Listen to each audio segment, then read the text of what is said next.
سڵاتان لەبێت و ئەم کاتتان باش بینەرانی خۆشەویستی تەلەڤیزیۆنی کۆمەڵە بە یارمەتی هاوڕێیانی هاوکارم لەگەڵتانم بۆ پێشکەشکردنی گەشتی هەواڵەکانی سەر لە بەیانی ڕۆژی دووشەممە سەرەتا سەردێڕی گرنگترین هەواڵەکان.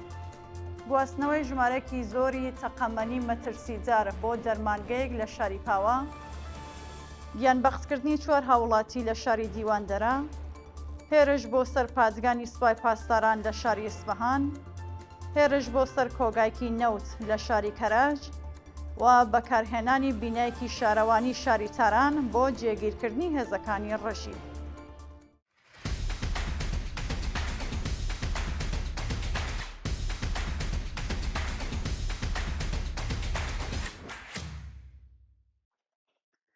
درێژە هەواڵەکان گواستنەوەی ژمارەیەکی زۆری چەک و چەقەمەنی مەترسیجار بۆ دەرمانگەیەک لە شاری پاوە.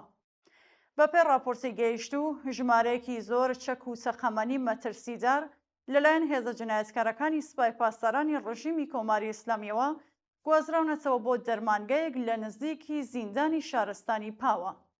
بە وسەی سەرچاوەکانی هەواڵ ئەم دەرمانگەیە لە ناوچەیەکی مەدەنی شار هەڵکەوتووە و دانیشتوانی ناوچەکە باس لەوە دەکەن کە ژمارەیەک تەقەمەنی تر لە بینایەکی بەرامبەر بەم شوێنەدا جێگیر کراون. هەروەهاش بە پێی زانیاریەکان خەڵکی شارستانی پاوە هاتوچووێکی زۆر بۆ ئەم دەرمانگایە دەکەن و بەهۆی نزیکبوونی ئەو شوێنە بە وێزگەیەکی بەنزین و ناوچەی مەدەنی مەترسیەکی زۆری بۆ دانیشتوانی ئەو شارە دروست کردووە. جێگەی ئاماژەیەەکە لە ڕۆژانی ڕابردوودا بەهۆی چڕبوونەوەی هێرشە هاوبەشەکانی ئەمریکا و ئیسرائیل بۆ سەر پێگە سەربازی و ئەمنیەکانی کۆماری ئیسلامی زۆربەی بنکەکانی ڕەژیم لە ناوچوون و ناچاربوون هێزەکانیان لە شوێنە گشتیەکان جێگیر بکەن.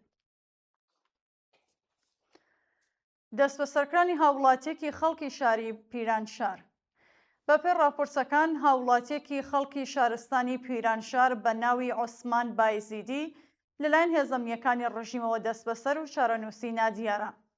ناوبراو ڕۆژی ڕابردوو بە هێرشی هێزەکانی ئێدارەی ئیسلاحاتی ڕژیم بۆ سەر ماڵەکەی دەست بەسەر و ڕەوانەی گرتوخانەکانی ناوەندە ئەمنیەکان کراوە. شانی باستەکە سەرەڕای بەدوەداشتنی بنەماڵەکەی لە سەردۆخی تەندروستی و شوێنی ڕاگررتنی تا کاتی داڕشنی ئەم هەواڵە زانیاریەک لە بەردەستانیە و لە مافی پەیوەندی گرتن لەگەڵ بنەماڵەکەی بێبەشکراوە. گیانبەختکردنی 4 هاوڵاتی لە شاری دیواندەرە بەپێی راپۆرسەکان 4 هاوڵاتی خەڵکی شاری دیواندەرە بەهۆی هێرشە هاوبەشەکانی ئەمریکا و ئیسرائیل بۆ سەرەو شارە گیانیان لەدەستاوە. بە وتەی سەرچاوەکانی هەواڵ ئەم هاوڵاتیانە بەناوەکانی سەمیرا شەفێعی، فەریدون ئەمینی، حامد سعیدی و سلێمان مەلاوەیسە بەهۆی نزیکبوونی شوێنی نیشتەجێبوویان بە پێگە سەربازیەکانی ڕژیمی کۆماری ئیسلامی بەر هێرشە هەواییەکان کەوتون و گیانیان لەدەستاوە. شانی باسە لە ڕۆژانی ڕابردوودا دەیان هاوڵاتی بەهۆی هێرشە هەواییەکانی ئەمریکا و ئیسرائیل بۆ سەر بنکە سەربازیەکانی کۆماری ئیسلامی گیانیان لەدەستاوە یان بە سەختی بریندار بوون. هێرش بۆ سەر پادگانی سوپای پاسداران لە شاری ئیسفەهان بەپێی راپۆرسەکان پادگانی سوپای پاسداران لە شاری ئیسفەهان بەر هێرشێکی هەوایی کەوتووە و دووکەڵێکی ڕەش لە ئاسمانی ناوچەکە بەرز بووەتەوە. بەپێی زانیاریەکان پێشتر هێزەکانی سوپای پاسداران بەشێک لە هێز و کەرەستەکانیان لەو پادگانەوە گواستوەتەوە بۆ قوتابخانەی ئیبن سینا لە ناوچەیەکی مەدەنی شار و هەروەها بەشێک لە بەڵگەکانی دادگاش بۆ قوتابخانەی ئەبوزەر گوازراونەتەوە و پاشان تەقینەوەیەک لە پادگانەکە ڕوویداوە. بەپێی ئەو وێنانەیە کە بەدەستمان گەیشتوون زیانێکی بەرچاو بەر ئەو پادگانە کەوتووە و بە تەواوەتی ڕووخاوە. بەڕێوەچوونی ڕێپێوانێک بە بۆنێ 8 مارس ڕۆژی جیهانی ژن لە شاری سلێمانی بەپێی راپۆرسەکان بە بۆنێ 8 مارس ڕۆژی جیهانی تێکۆشانی ژنان ڕێپێوانێک لە شاری سلێمانی بە بەشداری ژمارەیەک لە ژنانی چالاکەوانی و ئازادیخواز بەڕێوەچوو. بەپێی ئەو وێنانەیە کە بەدەستمان گەیشتوون ئەم ڕێپێوانە بە دەستپێشخەری تۆڕی 8 مارس لە بەرزەم سەرای پارێزگای سلێمانی بەڕێوەچووە و بەشداربووان با وتنەوەی دروشم و بە دەستەوەگرتنی پلاکارد خوازیاری کۆچایی هاتنی توندوتیژی دژ بە ژنان و پاراستنی مافەکانیان بوون. هێرش بۆ سەر کۆگایکی نەوت لە شاری کەراج بەپێی راپۆرچەکان بەهۆی هێرشی ئاسمانی بۆ سەر کۆگایەکی نەوت لە شاری کەرەج زیانێکی زۆر بەرەو کۆگایە کەوتووە.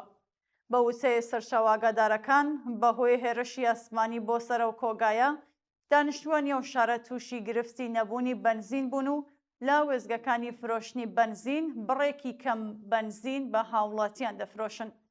شانی باسە بەهۆی ئەو هێرشەوە ئەگەری هەیە هاوڵاتیان سەرەڕای توشبوونیان بە کارەساتێکی گەورەی تەندروستی ناچار بن کە چەنگەڕەکێکی ئەو شارە بەجێ بهێڵن و شوێنی نیشەجێبوونیان بگۆڕن. بەکارهێنانی بینایکی شارەوانی شاری چاران بۆ جێگیرکردنی هێزەکانی ڕژیم. بەپێی راپۆرچەکان ژمارەیەک لە بیناکانی شارەزاری لە شاری چاران بەمبەستی جێگیرکردنی هێزەکانی سوپای پاسداران و بەسیج بە نهێنی بەکاردەهێنرێن. بە وتەی سەرچاوەکانی هەواڵ لە ناوچەکانی 5 و 6 شاری تاران بیناکانی شارەداری بەمبەستی جێگیرکردنی هێزەکانی سوپای پاسداران و بەسیج بەکاردەهێنرێن و ئیزن بە هاوڵاتیان نادرێت سەردانی ئەو شوێنانە بکەن. شانی باسەکە بەهۆی ئەم کردەوەی ڕژیم چەندین شوێنی گشتی لە شارە جیاوازەکانی کوردستان و ئێرانیش هێرشی هەواییان کراوەتە سەر و زیانێکی زۆر بە خەڵکی مەدەنی گەیشتووە. گواستنەوەی ژمارەیەک لە بەندکراوانی بەندیخانەی ئێڤین بۆ زیندانی تارانی گەورە. بەپێی دوای زانیاریەکان هاوکات لەگەڵ بەرزبوونەوەی گرژی واڵۆزیەکان لە ناوچەکە بەندکراوانی زیندانی ئێڤین ڕاگوێزراون بۆ زیندانی تارانی گەورە. سەرچاوەکانی هەواڵ ئاماژە بەوە دەکەن کە بەندکراوانی ئەو زیندانە بەبێ ئاگادارکردنەوەی بنەماڵەکانیان و هەروەها بەبێ هیچ ڕوونکردنەوەیەک شوێنەکانیان گۆڕاوە و ئەگەری هەیە مەترسی لەسەر گیانیان هەبێت. ئەمە لە کاتێکدایەکە لە ڕۆژانی ڕابردوودا و هاوکات لەگەڵ دەستپێکردنی هێرشەکانی ئەمریکا و ئیسرائیل بۆ سەرپێگە سەربازیەکانی ڕژیم ژمارێکی دیکە لە بەندکراوانی زیندانە جیاوازەکان بۆ قوتابخانەکان و نەخۆشخانەکان ڕاگوێزراون و مەترسی بەکارهێنانیان بە مەبەستی پاراستنی هێزەکانی ڕژیم لارادایە.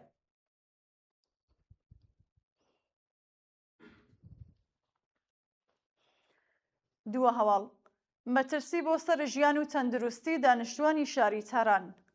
بەپێی دوایین زانیاریەکان بەهۆی هێرشی هەوایی بۆ سەر کۆگاکانی نەوت لە شاری تاران بڕێکی زۆر گازی ژاراوی لە ئاسمانی ئەو شارە کۆبووەتەوە و مەترسیەکی جدی لەسەر ژیان و تەندروستی دانیشتوان دروست کردووە. بەپێی ئەو بێنانەی کە بەدەستمان گەیشتوون لە ئەنجامی هێرشە هەواییە هاوبەشەکانی ئەمریکا و ئیسرائیل بۆ سەر کۆگاکانی نەوت لە شاری تاران و کۆبوونەوەی گازی ژاراوی لە ئاسمانی ئەو شارە، ناوەندەکانی پەیوەندیدار سەبارەت بە ژاراوی بوونی هەوای ئەو شارە هۆشداری جددیان داوە و داوایان لە هاوڵاتیان کردووە کە بە هیچ شێوەیەک لە شوێنە گشتیەکان کۆن نەبنەوە. هاوکات لە چەند شاری دیکەش لەوانە شاری کەرەج کۆگاکانی سوتەمانی هێرش کراوەتە سەریان و مەترسی ڕووزانی هەمان کارەسات لە ئارادایە. بەڵێ بینەرانی خۆشەویست هەواڵەکانم پێشکەش کردن کات و ساتێکی خۆش بۆ هەموو لایەکتان.